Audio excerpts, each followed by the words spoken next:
Amado Padre, que está en el cielo, pero que también está aquí con nosotros. Le agradecemos el que todavía tengamos esta libertad de reunirnos, porque sabemos, Señor, que vienen días cuando vamos a querer estar así juntos y no podremos.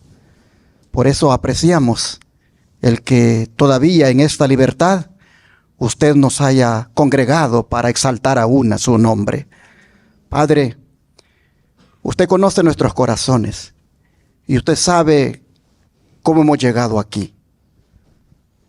Sin duda, algunos tal vez atribulados, otros a lo mejor con un sentimiento de indignidad, otros posiblemente llenos de paz y de gozo. Pero lo que más rogamos es que a todos en esta hora nos conceda su gracia, nos conceda su perdón y nos conceda su bendición. Que las mentes de todos se puedan completamente apartar de las cosas de este mundo para concentrarnos solo en las cosas celestiales. Y para eso, Señor, le rendimos en esta hora todo nuestro ser y le suplicamos que usted nos guíe en el mensaje, en el entendimiento y también, Padre, en una decisión que debemos tomar. Le pedimos que bendiga su palabra y que nos bendiga como su pueblo. Se lo pedimos en el nombre de Jesús. Amén. Este día quiero hablarles de la importancia de prepararnos como familia para las cosas que vendrán.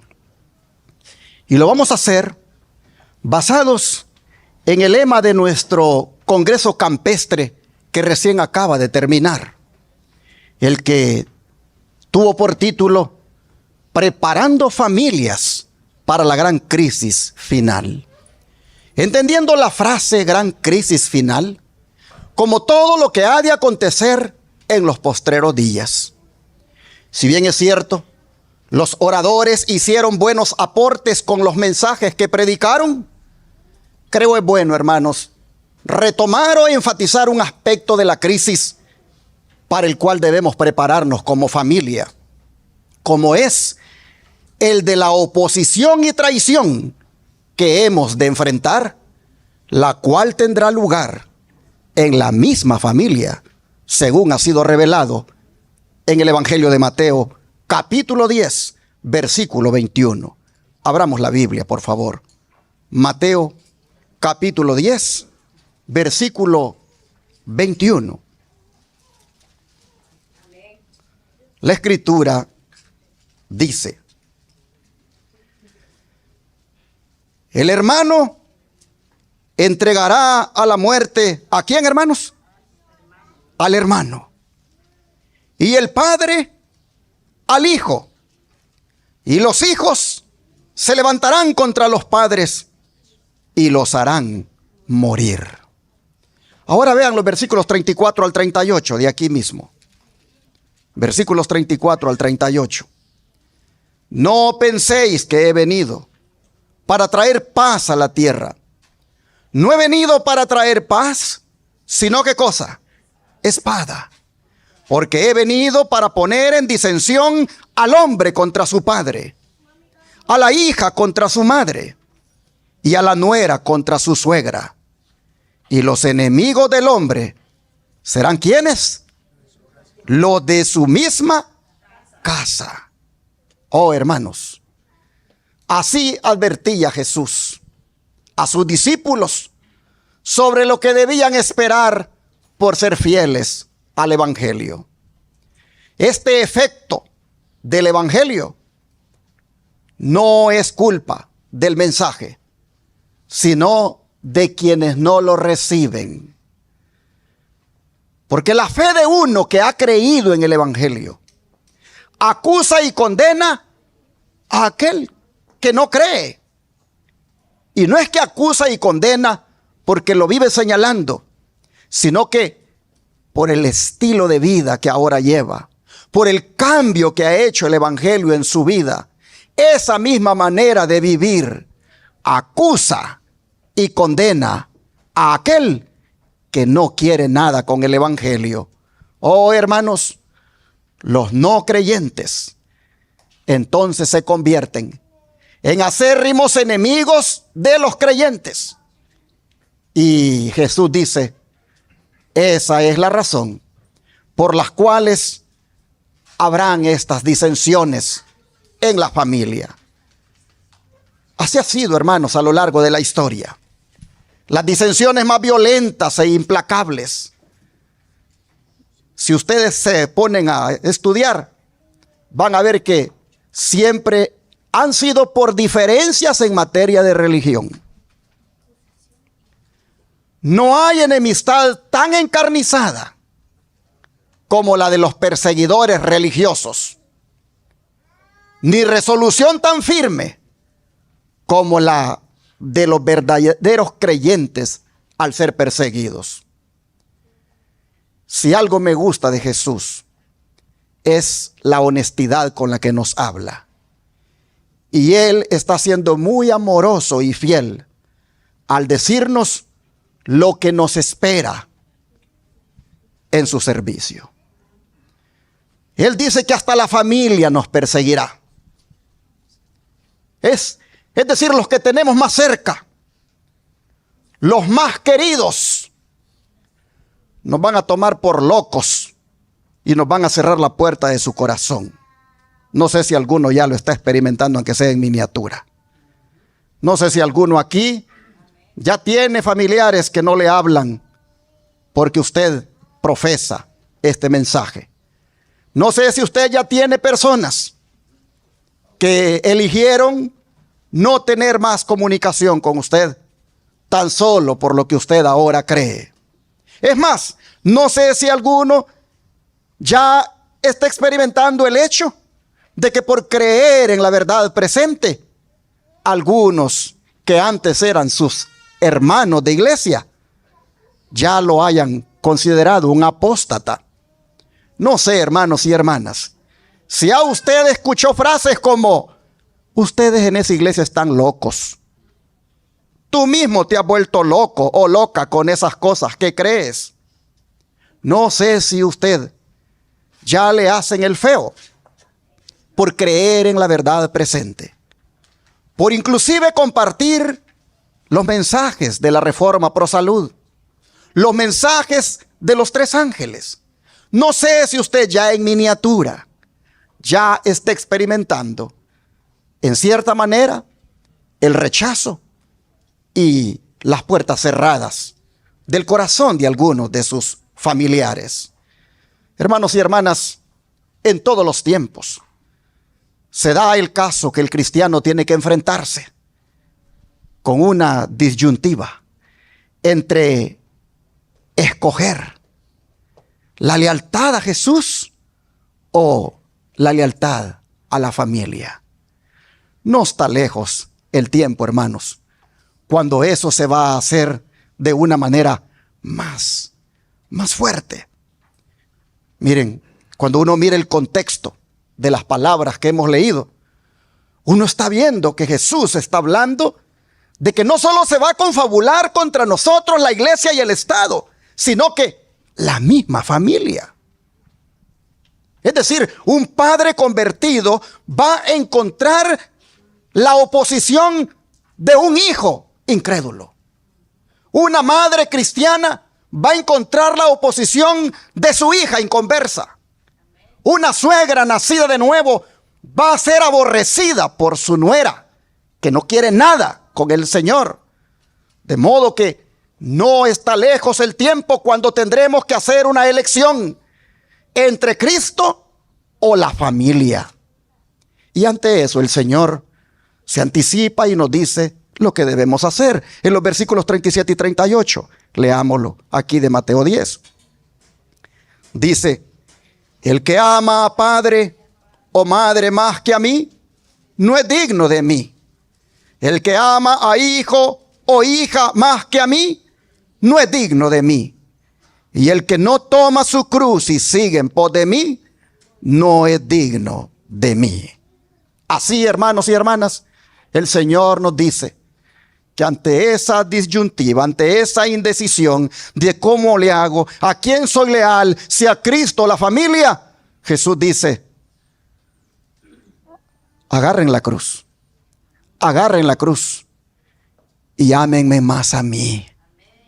Oh, hermanos, el tomar la cruz de Cristo significa seguirle sin queja ni pesar ante la desaprobación de amigos y parientes.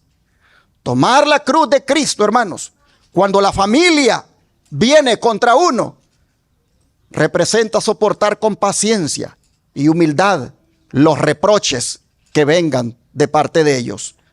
Significa sobrellevar la espada de la persecución que estos ahora empuñan, cuando lo que deberíamos de esperar de ellos sería paz. Cristo, hermanos, reiteró este principio de tomar la cruz en diversas ocasiones. ¿Por qué? Porque aquel que es llamado a llevar su cruz a fin de seguir a Cristo tiene el supremo privilegio de compartir con Cristo sus sufrimientos. Nadie puede tener mayor honor que compartir en su propia vida los sufrimientos de Cristo. Y esta prueba por la que hemos de pasar, es tan importante que la tomemos en cuenta, que Jesús la reitera, o los evangelistas la reiteran en varias ocasiones. Por ejemplo, vean Lucas, cómo Lucas reitera esto que hemos leído en Mateo. Lucas 12, versículo 49 al 53. Escuchen lo que dice. Lucas 12, versículo 49 al 53. Dice la palabra del Señor: fuego vine a echar en la tierra, ¿y qué quiero si ya se ha encendido? De un bautismo tengo que ser bautizado, y como mi angustio hasta que se cumpla. ¿Pensáis que he venido para dar paz en la tierra? Os digo no, sino disensión. Porque de aquí en adelante, 5 en una familia estarán divididos. 3 contra 2 y 2 contra 3. Estará dividido el padre contra el hijo y el hijo contra el padre. La madre contra la hija y la hija contra la madre. La suegra contra su nuera y la nuera contra su suegra. Ahora miren el capítulo 21, versículo 16, de aquí mismo de Lucas. Lucas 21, verso 16. Mas seréis entregados aún por vuestros padres y hermanos y parientes y amigos, y matarán a algunos de vosotros.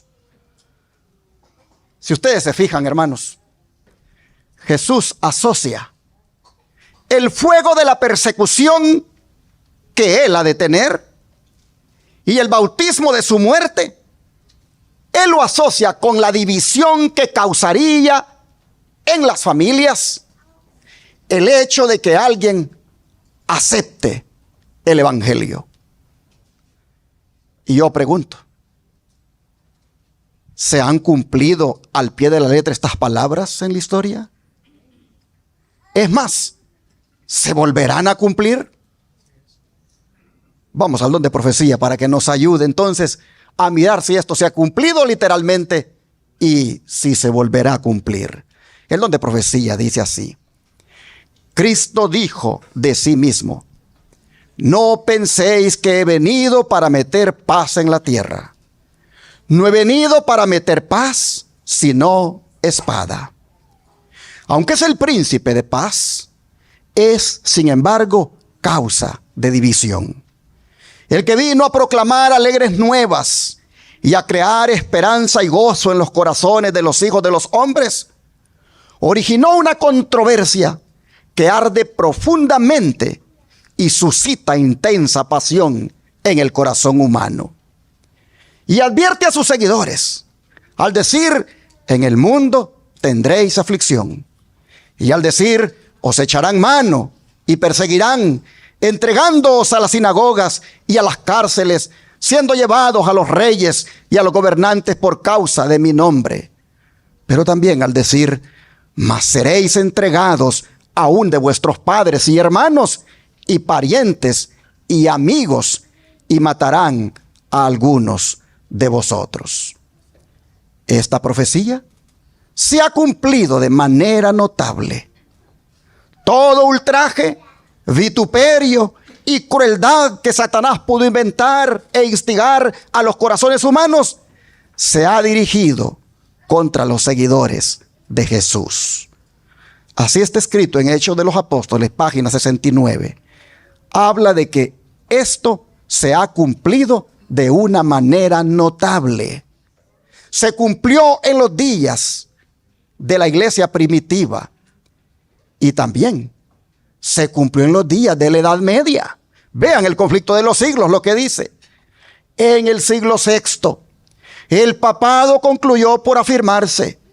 El asiento de su poder quedó definitivamente fijado en la ciudad imperial, cuyo obispo fue proclamado cabeza de toda la iglesia. Es decir, hermanos, allá en Roma, allí al obispo de la iglesia cristiana, el imperio romano, el emperador, le constituyó como cabeza de todas las iglesias cristianas. Y allí, dice entonces, se afirmó el papado. Allí nació el papado. Y que sigue diciendo, el paganismo había dejado lugar al papado. El dragón dio a la bestia su poder y su trono y grande autoridad. Entonces empezaron a correr los 1260 años de la opresión papal, predicha en las profecías de Daniel y en el Apocalipsis. Y se los pongo en amarillo. Los cristianos entonces se vieron obligados a optar entre sacrificar su integridad y aceptar el culto y las ceremonias papales, o pasar la vida encerrados en los calabozos, o morir en el tormento, en la hoguera o bajo el hacha del verdugo. Y aquí viene la aplicación literal del cumplimiento de lo que venimos hablando de las palabras de Jesús. Entonces dice, se cumplieron las palabras de Jesús, las que dicen, seréis entregados aún de vuestros padres, hermanos y parientes y amigos, y matarán a algunos de vosotros, y seréis aborrecidos de todos por causa de mi nombre. Así que, hermanos y hermanas, literalmente en la Edad Media se cumplió lo que Jesús dijo, algo más cercano de nosotros. La persecución, dice, se desencadenó sobre los fieles con furia jamás conocida hasta entonces, y el mundo vino a ser un vasto campo de batalla. Por centenares de años, la iglesia de Cristo no halló más refugio que en la reclusión y en la oscuridad. Así lo dice el profeta, al decirnos, y la mujer huyó al desierto, donde tiene lugar aparejado de Dios, para que allí la mantengan 1260 días. Hermanos, este periodo de 1260 días, que ya lo hemos estudiado en otras ocasiones y que está en Apocalipsis 12:6, nosotros sabemos que son días proféticos y que equivalen a 1260 años. Son los 1260 años antes mencionados y comenzaron en el año 538 después de Cristo y terminaron en 1798. Pero ahora volvamos a la cita que estábamos leyendo de Hechos de los Apóstoles, porque vean lo que está escrito ahí. Dice, esta profecía se ha cumplido de manera notable. Todo ultraje, vituperio y crueldad que Satanás pudo inventar e instigar a los corazones humanos se ha dirigido contra los seguidores de Jesús. Pero se lo puse en amarillo, hermano. Y esto se cumplirá de nuevo de un modo notable, porque el corazón carnal está todavía enemistado contra la ley de Dios y no quiere sujetarse a sus mandamientos. Así que, pregunto, ¿se cumplirá de nuevo la profecía de Jesús en cuanto a la traición que va a tomar lugar en la familia? Claro que sí. porque las condiciones, dice, están dadas para que se vuelva a repetir. Pues el corazón de muchos todavía está enemistado contra la ley de Dios. Y el don de profecía nos dice exactamente cuándo es que esto se va a repetir. ¿Cuándo es que vamos a mirar esta traición de familiares? Dice, la iglesia remanente será puesta en grandes pruebas y dificultades. Los que obedecen los mandamientos de Dios y tienen la fe de Jesús experimentarán la ira del dragón y de sus huestes. Satanás considera que los habitantes del mundo son súbditos suyos y ha obtenido control sobre las iglesias apóstatas. Pero hay un grupo pequeño que resiste su supremacía. Si pudiera borrarlo de la faz de la tierra, su triunfo sería completo. Así como influyó sobre las naciones paganas para que destruyeran a Israel, así también en el futuro cercano instará a los poderes malvados del mundo a que destruyan al pueblo de Dios. Se requerirá de todos que obedezcan los edictos humanos en violación de la ley divina. Los que permanezcan fieles a Dios y al deber serán amenazados, denunciados y proscritos. Serán traicionados y entregados aún por vuestros padres, hermanos y parientes y amigos. Testimonios para la iglesia, tomo 9, página 186. Claramente, hermanos, lo que está diciéndonos el don de profecía, que es cuando la ley de Dios se invalide por decreto, cuando se imponga la ley dominical. Entonces vamos a ver cumplidas las palabras que se cumplieron en los días de la iglesia primitiva, en los días de la Edad Media. La iglesia cristiana que existió en esa época dice que otra vez, en el tiempo del fin, la iglesia remanente va a volver a experimentar la traición de padres, hermanos, parientes y amigos. Pregunto, ¿será que estamos preparados para esta crisis? Ninguno de nosotros ha sido traicionado por nuestra fe, es decir, por lo que creemos hasta ahora. Sí hemos recibido críticas, burlas y personas que tal vez nos han dejado de hablar, pero todavía no hemos llegado a ese nivel donde nos denuncien a las autoridades, donde digan a las autoridades, él es, yo no.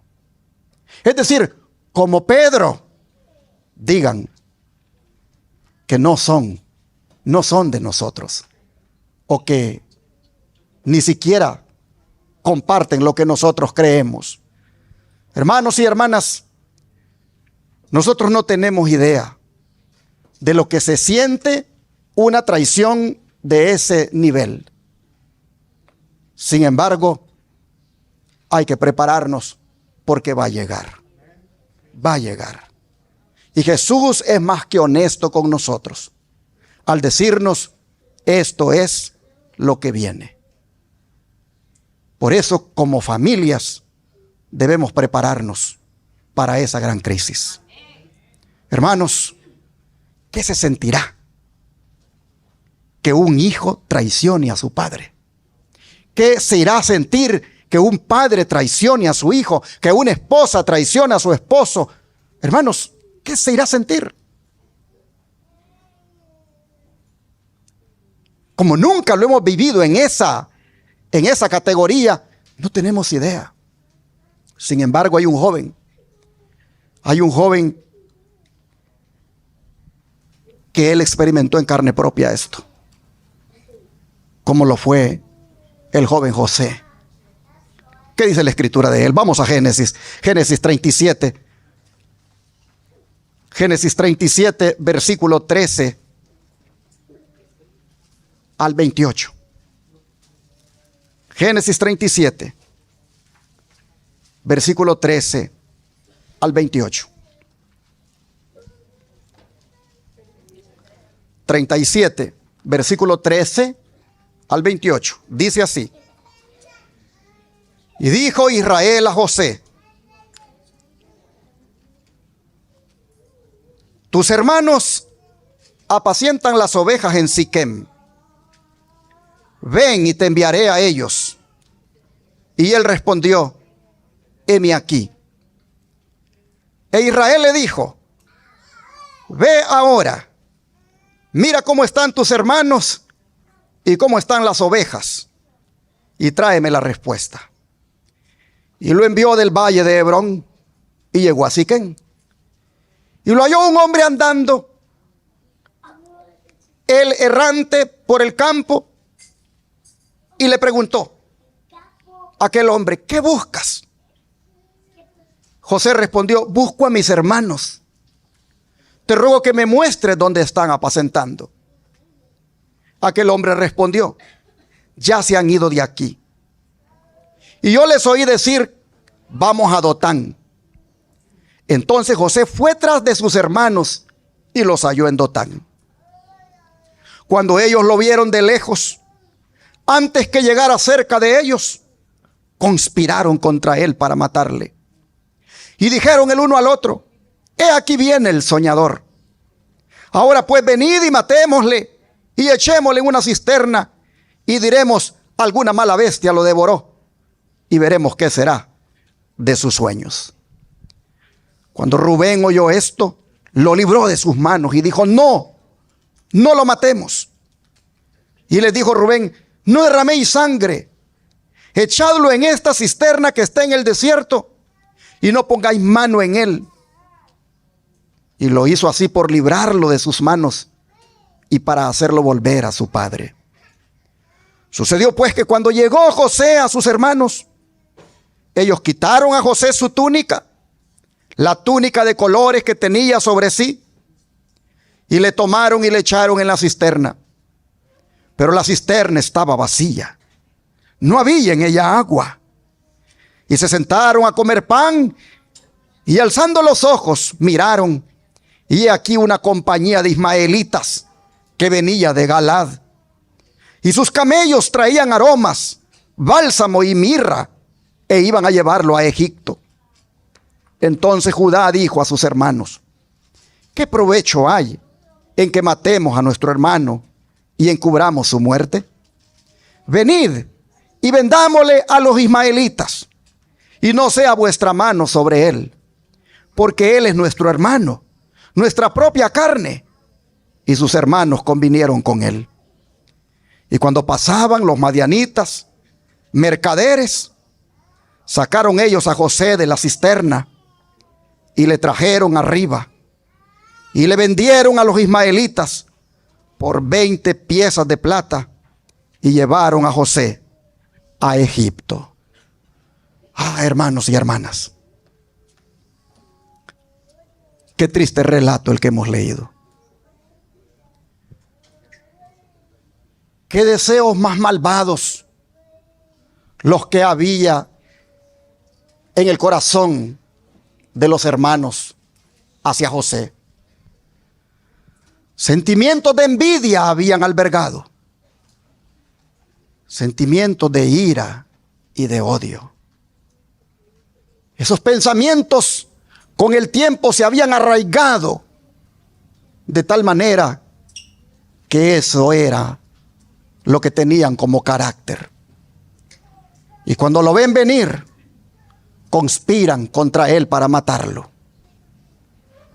Es difícil entender, hermanos y hermanas, la intensidad del odio de estos hermanos hacia José. La conspiración estaba dirigida no solo contra alguien de su propia sangre, sino que estaba dirigida contra el plan que Dios tenía para esa familia. Pues recuerden, hermanos, que de toda esa familia iba a venir el Mesías. La familia era una familia que conservaba la divina promesa.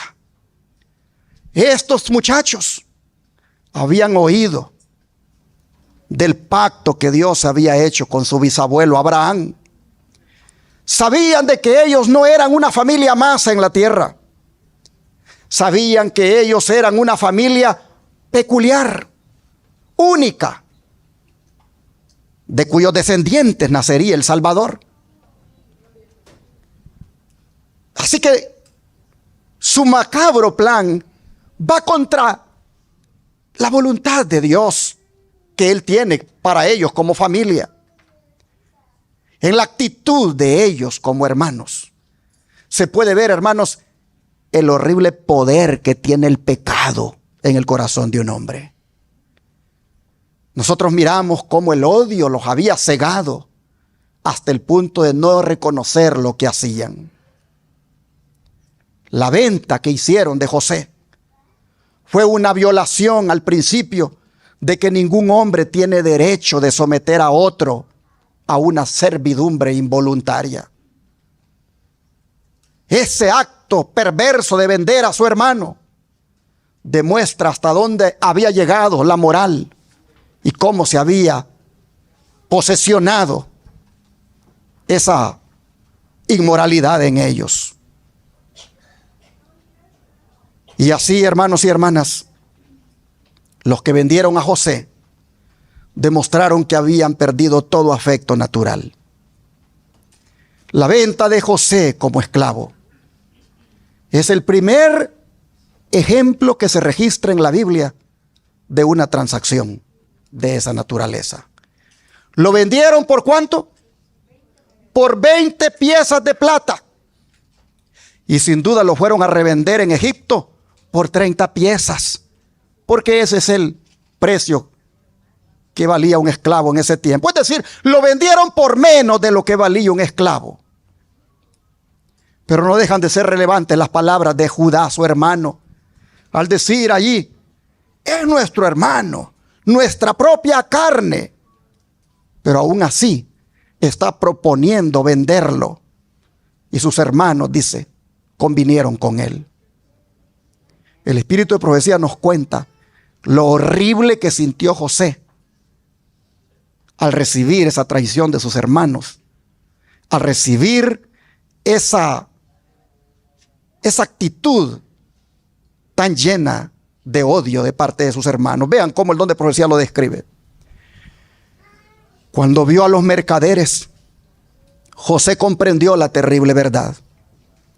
Llegar a ser esclavo era una suerte más temible que la misma muerte. En la agonía de su terror, imploró a uno y a otro de sus hermanos, pero en vano.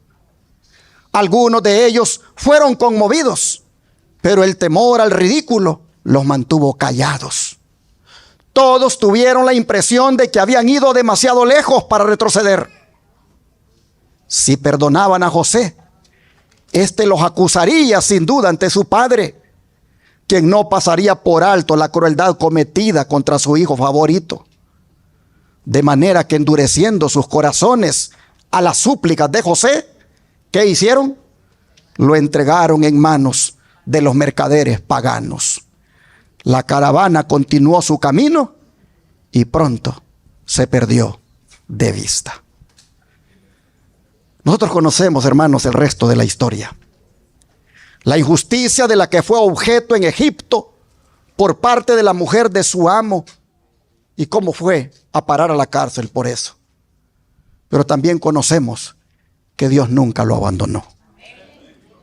Más bien lo reivindicó y lo usó como instrumento para salvar a toda una nación del hambre, como también para salvar más tarde a esos mismos crueles hermanos. Y así, hermanos, pudiéramos seguir la historia de cómo este muchacho experimentó esa tortura horrible. Pero, ¿qué de David? ¿Qué de David, hermanos? Sobre lo que él experimentó también. Vamos al Salmo 55, versículo 12 al 14. Salmo 55, versículo 12 al 14.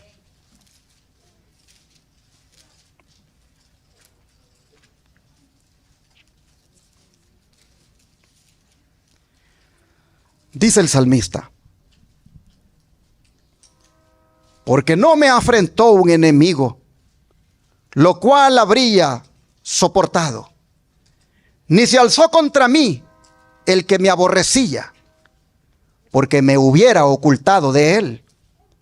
Sino tú, hombre, al parecer íntimo mío, mi guía y mi familiar, que juntos comunicábamos dulcemente los secretos y andábamos en amistad en la casa de Dios. Hermanos y hermanas, para este tiempo David estaba sufriendo la traición de su hijo Absalón.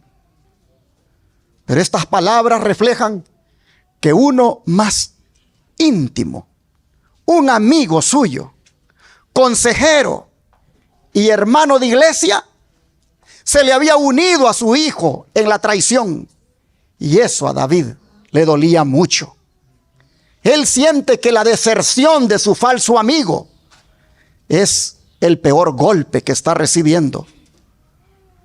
Él podría haberse preparado para soportar las injurias de un enemigo, dice. Podría haber encontrado armas para repeler el ataque de un enemigo o un refugio en el cual escapar de los enemigos descarados. Pero la bajeza de este amigo, la bajeza de uno que se olvida de la dulce compañía que un día tuvo con David en secreto, de la asociación pública que tuvo con él, inclusive cuando iban al templo a adorar. Eso David no lo puede soportar. Oh, hermanos y hermanas, no es difícil tolerar las calumnias de uno que es enemigo declarado. Lo que es más difícil y cuesta sobrellevar es la calumnia de alguien que antes ha sido nuestro amigo íntimo y aún nuestro hermano en la iglesia. Pero esto mismo le sucedió a Jesús. Vamos al Evangelio de Juan, capítulo 6, versículo 70. Evangelio de Juan, capítulo 6, versículo 70.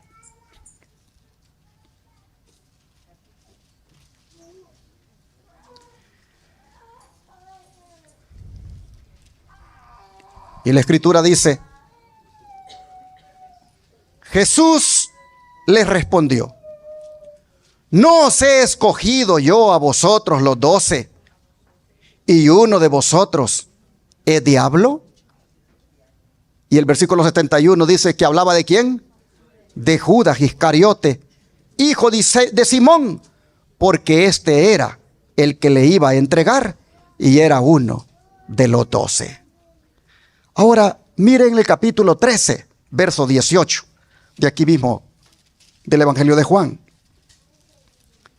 Capítulo 13, verso 18. No hablo de todos vosotros. Yo sé a quienes he elegido. Mas para que se cumpla la escritura, el que come pan conmigo levantó contra mí su calcañar. Ahora vean los versículos 21 en adelante hasta el 27. Habiendo dicho Jesús esto, se conmovió en espíritu y declaró y dijo: de cierto os digo, que uno de vosotros me va a entregar. Entonces los discípulos se miraban unos a otros, dudando de quién hablaba. Y uno de sus discípulos, al cual Jesús amaba, estaba recostado al lado de Jesús. A este pues hizo señas Simón Pedro para que preguntara quién era aquel de quien hablaba. El entonces recostado cerca del pecho de Jesús le dijo: Señor, ¿quién es? Respondió Jesús: a quien yo diere el pan mojado, aquel es. Y mojando el pan lo dio a Judas Iscariote, hijo de Simón. Y después del bocado, Satanás entró en él. Entonces Jesús le dijo: lo que vas a hacer, hazlo más pronto. Ah, hermanos y hermanas. Y pensar que esto mismo que le pasó a David con un amigo cercano, con su hijo Absalón. Y esto mismo que le está pasando a Jesús con Judas, pensar que esto mismo va a pasar con nosotros. El don de profecía lo dice así: yo vi que la iglesia nominal y los adventistas nominales, como Judas, nos entregarán ¿a quién? A los católicos, para obtener su influencia, para luchar contra la verdad. Los santos serán entonces un pueblo oscuro, poco conocido para los católicos.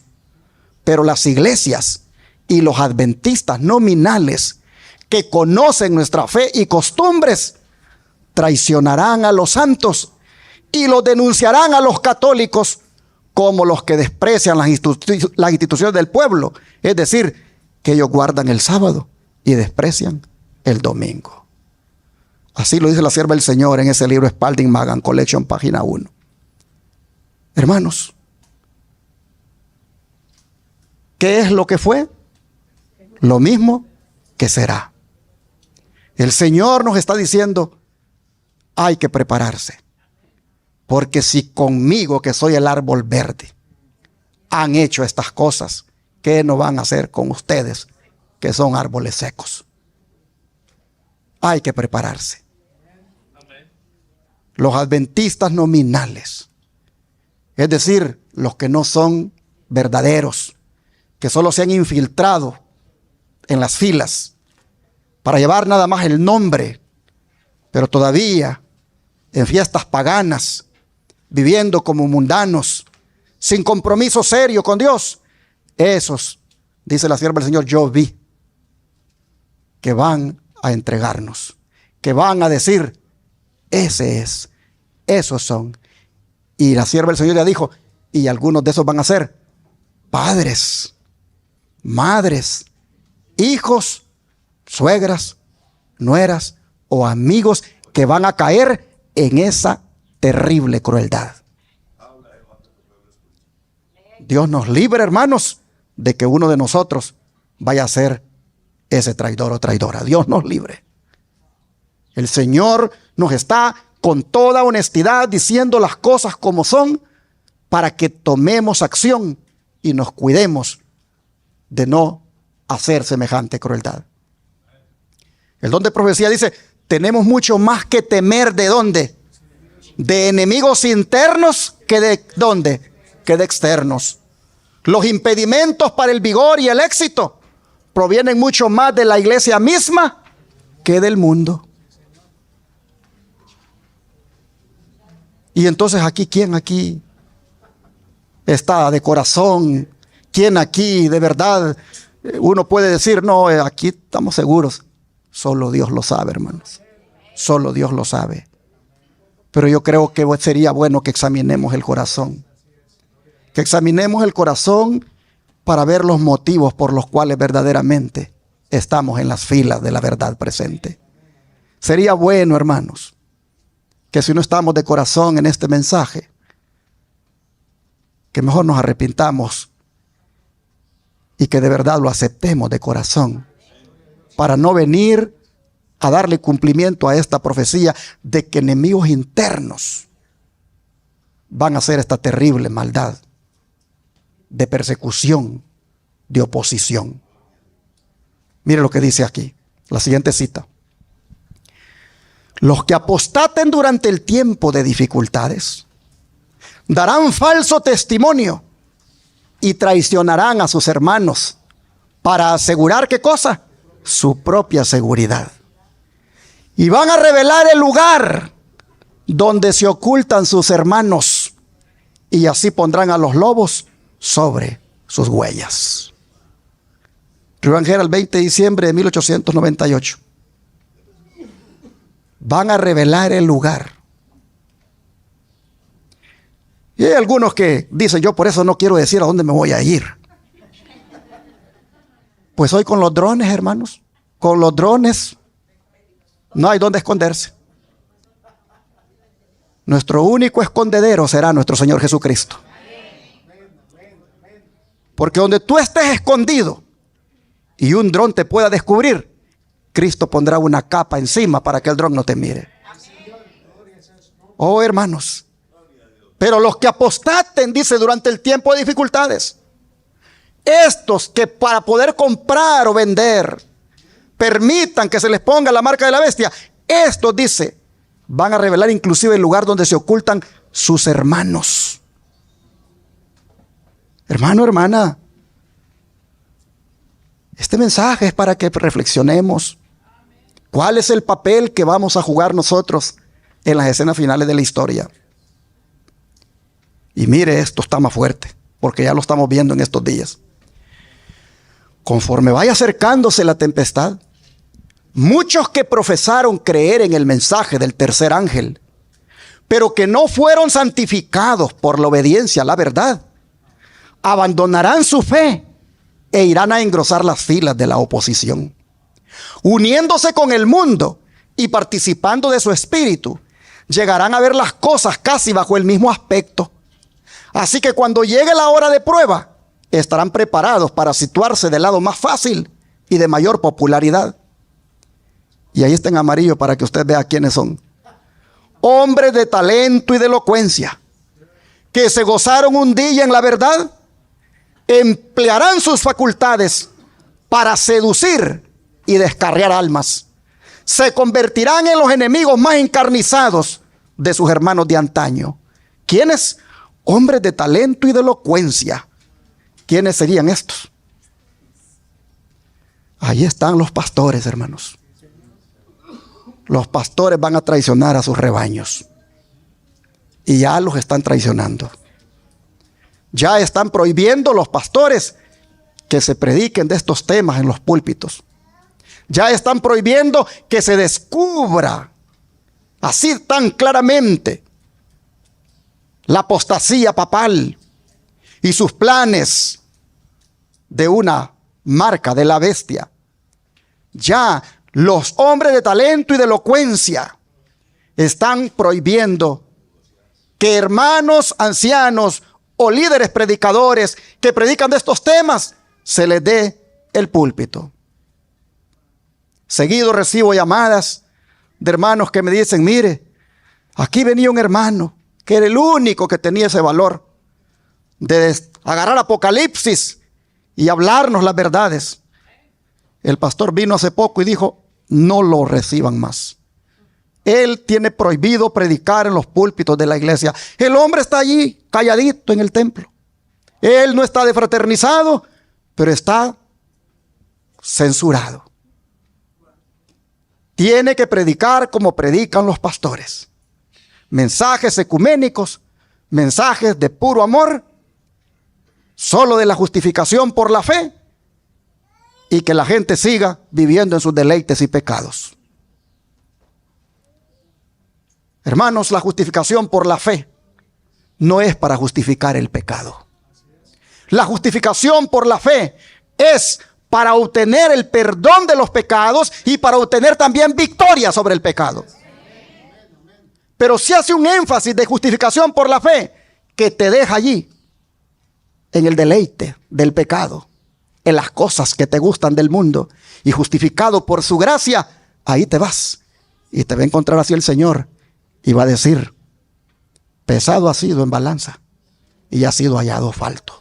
Oh, hermanos, pero estos ministros están haciendo este trabajo y van a todavía hacer este otro, dice, de convertirse en enemigos más encarnizados de sus hermanos de antaño. Dice que cuando los observadores del sábado sean llevados ante los tribunales para responder de su fe, estos apóstatas serán los agentes más activos de Satanás para calumniarlos y acusarlos y para incitar a los magistrados contra ellos por medio de falsos informes e insinuaciones. Conflicto de los Siglos, página 593. Así que, hermanos y hermanas, Dios nos libre de cometer tan horrible traición. Pero solo podemos ser librados si nos preparamos desde ya para no hacerlo. ¿Y cómo nos podemos preparar, hermanos? ¿Cómo nos podemos preparar para no ser ese padre cruel que entregará a su hijo para no ser esa madre cruel que entregará a su hija, o esposa cruel que entregará a su esposo y viceversa.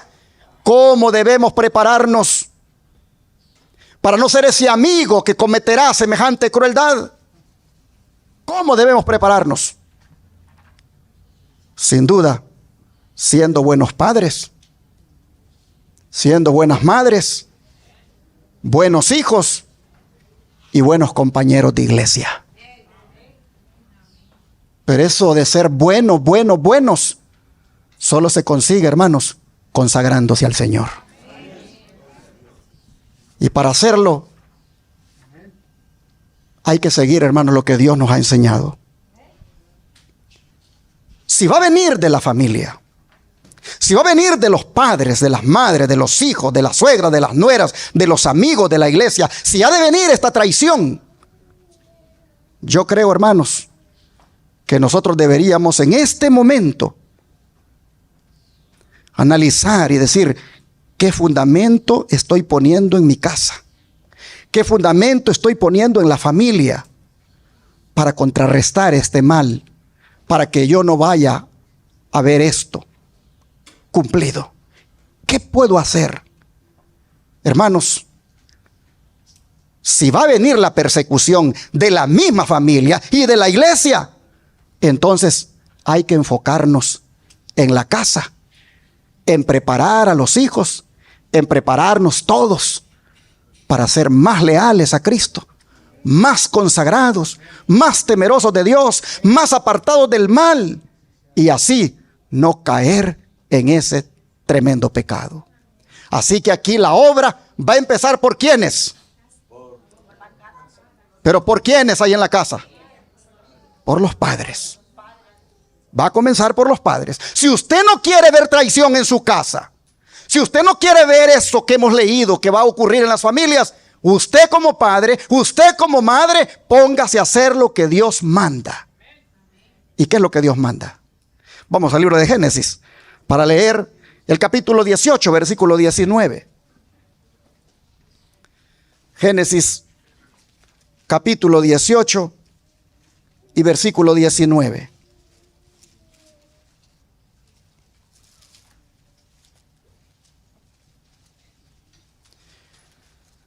Dice así la escritura, Génesis 18, verso 19. Porque yo sé que mandará a sus hijos y a su casa después de sí, que guarden el camino de Jehová, haciendo justicia y juicio, para que haga venir Jehová sobre Abraham lo que ha hablado acerca de él. Hermanos y hermanas, miren lo que Dios sabía acerca de Abraham como padre. ¿Qué es lo que Dios sabía acerca de Abraham como padre? Que él haría, dice, ¿qué cosa? Que sus hijos lo siguieran. Que él haría que sus hijos siguieran su ejemplo. Yo sé, dice Dios, que él va a mandar a sus hijos y a su familia que vayan después de él. ¿Qué es eso? ¿Qué es eso, hermanos? Eso es seguir un ejemplo. Y si nosotros queremos que no vaya a ocurrir traición en la familia, que no vaya a ocurrir traición en la casa, hermanos, padres de familia aquí y hermanas, madres, ya llegó la hora de que encaremos con seriedad la preparación de nuestra familia, poniéndonos nosotros ¿a dónde? Adelante, para que ellos nos sigan. El don de profecía, comentando estas palabras de Abraham, de lo que dice Dios de Abraham, vea lo que dice. Fue un gran honor para Abraham ser el padre del pueblo que durante siglos fue guardián y preservador de la verdad de Dios para el mundo. De aquel pueblo por medio del cual todas las naciones de la tierra iban a ser bendecidas con el advenimiento del Mesías prometido, lo que acabamos de estar hablando. El que llamó al patriarca le juzgó digno. Es Dios el que habla. El que entiende los pensamientos desde antes y desde muy lejos y justiprecia a los hombres, dice, lo he conocido. En lo que tocaba a Abraham, no traicionaría la verdad por motivos egoístas. Guardaría la ley y se conduciría recta y justamente. Y no solo temería al Señor, sino que también cultivaría la religión. ¿En dónde? En su hogar. Instruiría a su familia en la justicia. Y la ley de Dios sería la norma de su hogar. La familia de Abraham no era como la de nosotros. Mire, la familia de Abraham comprendía más de ¿cuántas? Más de 1000 almas. Porque no solo era familia, la esposa y el hijo de la promesa. Todos los demás en la casa eran familia. Dice, eran más de 1000 almas.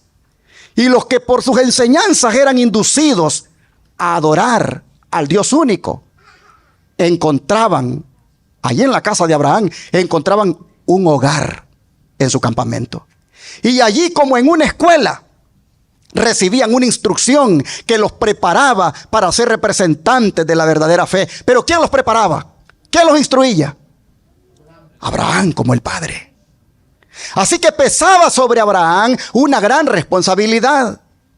Educaba a los otros padres de familia y sus métodos de gobierno eran puestos en práctica en las casas que ellos presidían. Abraham trataba por todos los medios a su alcance de evitar que los habitantes de su campamento se mezclaran con los paganos y presenciaran sus prácticas idólatras, pues sabía muy bien que la familiaridad con el mal iría corrompiendo insensiblemente los sanos principios. Él le decía a sus hijos, allá no vayan, con esa persona no vayan. Eso no es bueno que lo hagan. Él dice, evitaba que se mezclaran con los paganos y presenciaran sus prácticas idólatras. Alguien me comentaba que en mi país, El Salvador, cuando las pandillas dominaban, su hijo siempre tuvo conflictos con él como padre, porque él siempre le impedía que fuera con amigos en el área.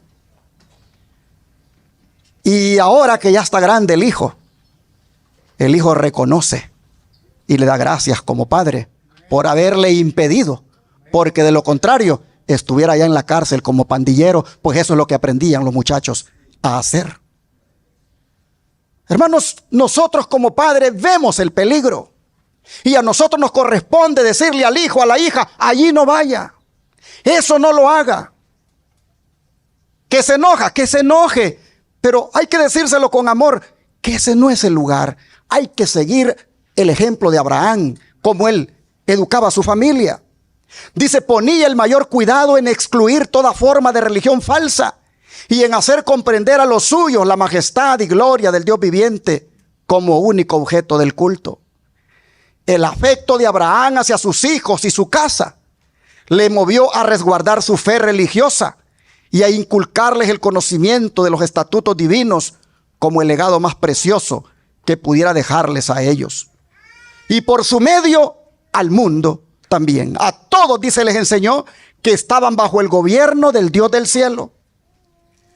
No debía haber opresión de parte de los padres, ni desobediencia de parte de los hijos. Y aquí paremos. ¿Qué no debía haber en la casa?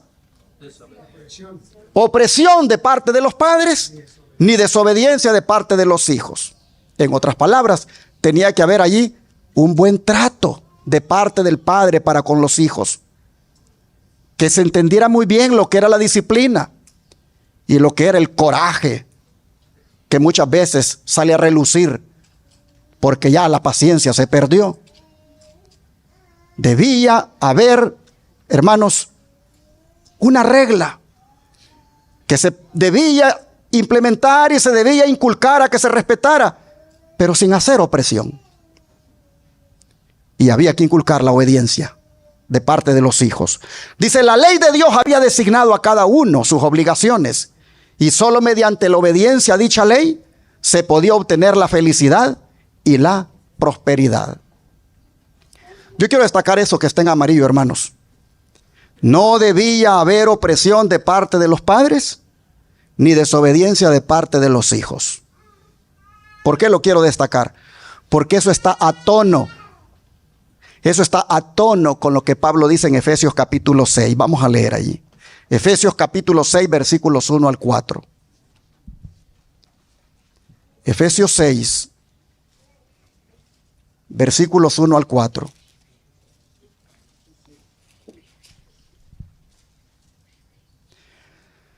Dice: hijos, obedeced en el Señor a vuestros padres, porque esto es justo.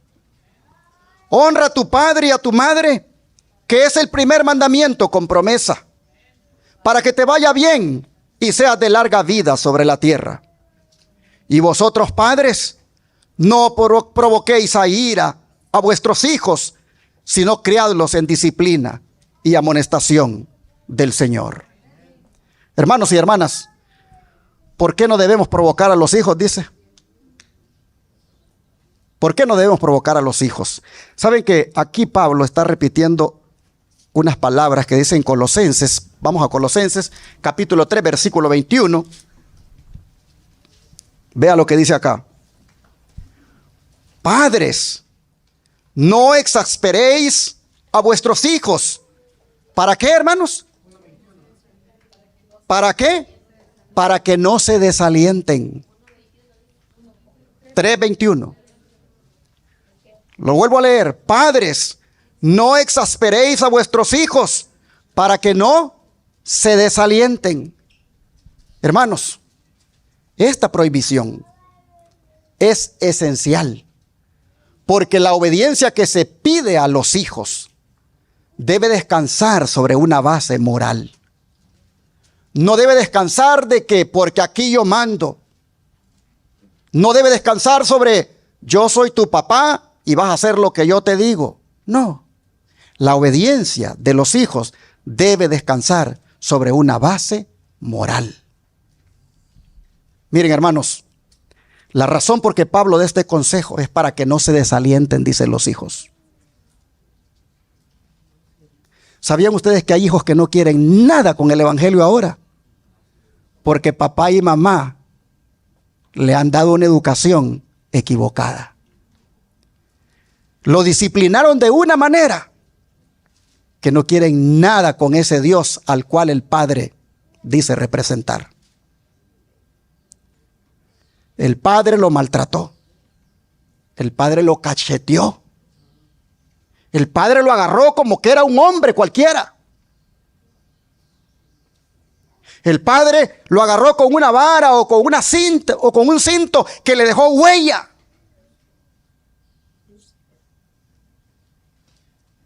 Hermanos, no sé cómo ustedes leen la Biblia, pero dice, para que no se desaliente, no lo exasperes. Hay maneras como castigarlo. Un pastor, me gustaba lo que decía él, dice, mira, dice, me contaba él la historia. La primera vez que castigué a mi hija, dice, tuve que orar con ella para castigarla. Y le dijo, ven, hija. Y ya tenía él la correa allí. Ven, hija, le dijo. Te tengo que castigar, le dijo, pero vamos a orar primero. Y dice que él orando lloró para tener que aplicar aquel castigo. Y lo aplicó. Pero lo aplicó con dolor y lo aplicó con amor. No lo aplicó con ira. Hermanos, estamos viendo cómo podemos nosotros prepararnos para la crisis que ha de venir. Sabiendo educar en la casa. Sabiendo disciplinar. No maltratando. Interesante. Hoy en día los niños se consideran como perturbadores de la paz y del hogar, como una molestia. Y por eso algunos padres los maltratan. Pero sí, logran obediencia, pero no basada en el amor, sino basada en que me han oprimido. Oh, hermanos, ¿cómo necesitamos nacer de nuevo? Como padres, como madres. Mira lo que dice el don de profecía de una madre.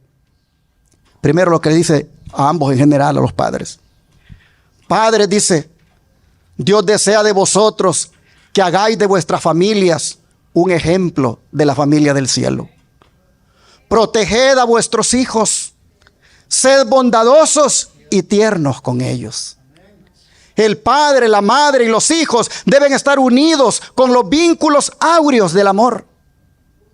Una familia bien ordenada y bien disciplinada es un poder mayor para demostrar la eficacia del cristianismo que todos los sermones del mundo. Cuando los padres y las madres comprendan cómo los imitan sus hijos, vigilarán cuidadosamente cada palabra y ademán. ¿Y desde cuándo debemos tener ese cuidado, hermanos? Desde cuando están chiquititos. Pero a veces nosotros desde chiquitos les enseñamos a bailar. Porque de chiquitos les cantamos unas cancioncitas y nos movemos con ellos. Y los niños de chiquitos ya van aprendiendo a bailar, porque eso es lo que estamos enseñándoles. Cuando deberíamos de enseñarle a cantarle a Dios. Deberíamos de enseñarle a orarle a Dios. Deberíamos de enseñarle lo que dice la Escritura. Como ellos, dice, se fijan en todo lo que hacemos, hasta los ademanes, debemos nosotros tener cuidado de lo que hacemos, porque ellos van a imitar todo lo que vieron en casa. Así está escrito en el manuscrito 31 del año 1901. Pero escuchen esto, hermanos. A veces hacemos más para provocar que para ganar. Hemos leído: padres, no provoquéis a ir a vuestros hijos. He visto, dice, a una madre arrebatar de la mano de su hijo algo que le ocasionaba placer especial. El niño no veía la razón de ello y naturalmente se sintió maltratado. Luego siguió un altercado entre ambos y un vivo castigo puso fin a la escena, por lo menos aparentemente. Pero esta batalla dejó en la mente tierna una impresión que no se iba a borrar fácilmente. Esa madre actuó imprudentemente, no razonó de causa a efecto. Su acción dura, poco juiciosa, despertó las peores pasiones en el corazón de su hijo, y en toda ocasión similar, esas mismas pasiones se iban a despertar y fortalecer. Un padre me hablaba y me decía: habla con mi mujer, decía, porque vieras cómo trata a las niñas.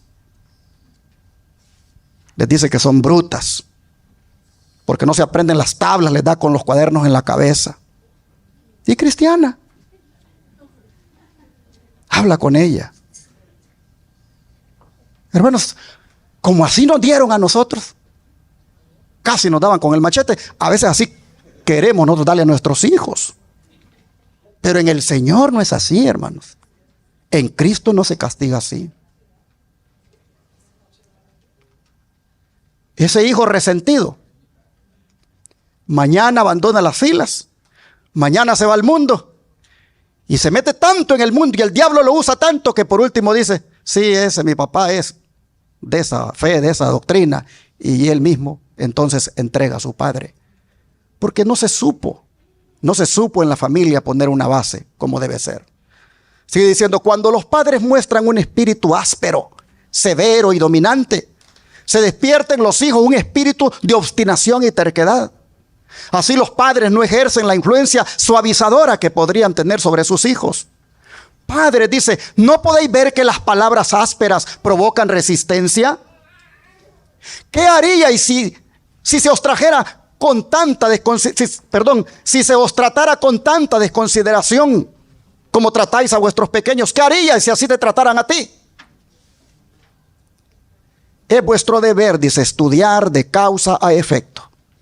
Cuando regañasteis a vuestros niños, cuando con golpes de enojo heristeis a los que eran demasiado pequeños para defenderse, os preguntasteis qué efecto tendría ese trato sobre vosotros si te hubieran pegado a ti, si te hubieran golpeado a ti. ¿Habéis pensado cuán sensibles sois a las palabras de censura o de condenación? Oh, yo no aguanto que me digan nada. Ah, ok. ¿Y por qué tú, si te crees con derecho de hablarle hacia tu hijo, entonces? Dice: ¿cuán rápidamente os sentís heridos si pensáis que alguien deja de reconocer vuestras habilidades? No sois, dice, sino niños crecidos. Pensad pues cómo deben sentirse vuestros hijos cuando les dirigís palabras ásperas y cortantes, cuando los castigáis severamente por faltas que no son ni la mitad de ofensivas a la vista de Dios, como es el trato que les dais. Muchos padres que profesan ser cristianos no están convertidos. Cristo no habita en su corazón por fe. Su aspereza, su imprudencia, su carácter indómito disgustan a sus hijos y hacen que aborrezcan toda su instrucción religiosa. Y así, hermano, yo podría seguir y seguir y seguir, pero tendríamos que terminar como a las 5 de la tarde, porque hay mucho para compartir. Solo quiero que los hijos que están aquí abrieran Colosenses 3, o ya, si ya lo tienen abierto, lean el versículo 20. Colosenses 3:20. Dice: hijos, obedeced a vuestros padres en todo, porque esto agrada al Señor.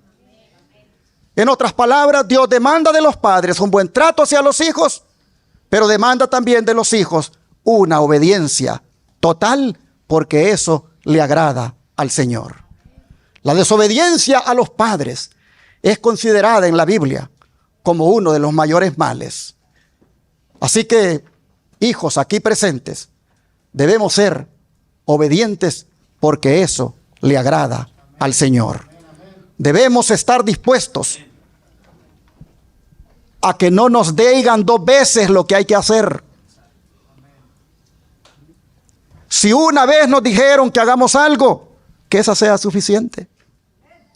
Si una vez nos advirtieron no ir allá, no hablarle a este o a aquel otro porque sabemos que andan malos pasos, con una vez sea suficiente.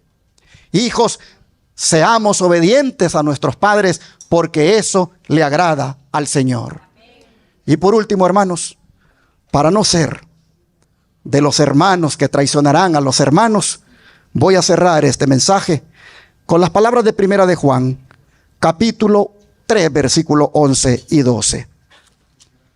Primera de Juan, capítulo 3, versículo 11 y 12. Dice: porque este es el mensaje que habéis oído desde el principio, que nos amemos unos a otros. No como Caín, que era del maligno y mató a su hermano. ¿Y por qué causa le mató? Porque sus obras eran malas y las de su hermano justas. Hermanos míos, dice el 13, no os extrañéis si el mundo os aborrece. Hermanos y hermanas, como dice ahí en la pantalla, hay que preparar a la familia para esa gran crisis que ha de venir. Pero también hay que prepararnos como hermanos para no ser como Caín, que tristemente traicionó a su hermano. No dejemos que ni el celo ni el odio de Caín tome lugar en nuestro corazón en contra de ningún hermano. Hermanos, oremos para que Dios nos dé amor por los hermanos. Oremos porque Dios nos ayude a amar a nuestros hermanos. Es deber de nosotros orar por esto y manifestarlo de manera, hermanos y hermanas, que para que podamos nosotros no ser de los que traicionan, pongamos por obra esta palabra que hemos leído y que no vuelva vacía, sino que la apliquemos en nuestros corazones. Que Dios nos bendiga. Oh, hermanos, ¿cuántos quieren caer rendidos a los pies de Cristo? ¿Cuántos quisieran ponerse este día como padres y como madres para que el Señor les instruya y hagan un mejor trabajo en su casa? ¿Cuántos hijos aquí les gustaría que el Señor les transforme su corazón para ser hijos más obedientes? Vamos a arrodillarnos y a pedírselo al Señor.